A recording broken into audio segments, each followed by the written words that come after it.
Hello, fellow teachers.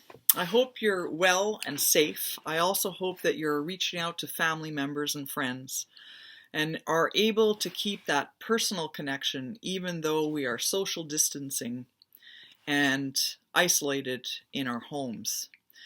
Today I want to talk to you about provincial negotiations and the new directives from the Minister of Education. Firstly, negotiations are presently underway between the government and our central union, the CSQ. On Sunday, March the 15th, Premier Legault met with the central unions to suggest that negotiations should be settled as soon as possible in the health sector.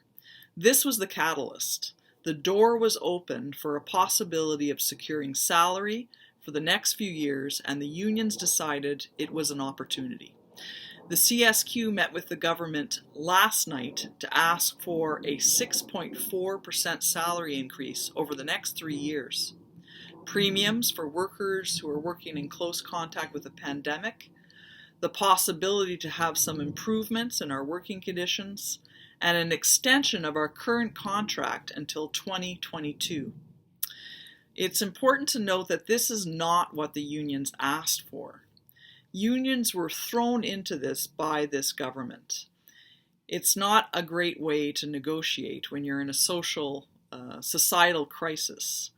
But this is where we are, so we'll keep you informed in the days to come.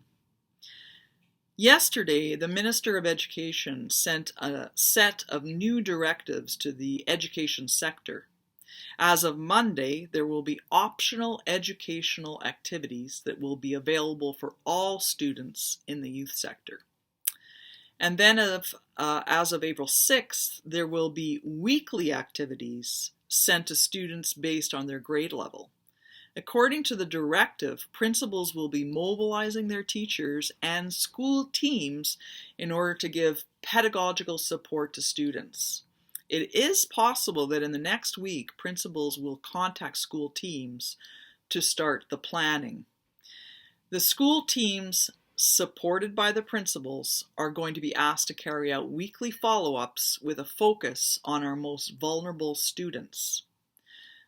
The minister has asked the school board and the principals to be flexible and sensitive to everyone's personal situation. I'm asking you all to do the same. Everyone is reacting to this crisis differently, and no matter what happens in the next few weeks, we're all in this together, and we are all human.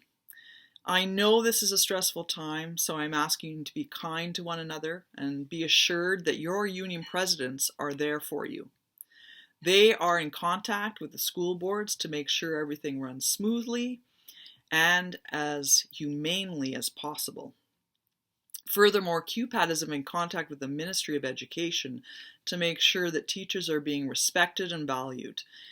I made sure that he understands that the priority is the health and safety of our students and the teachers. I want to let the vocational and adult sector teachers know that your sectors are also being discussed at the ministry.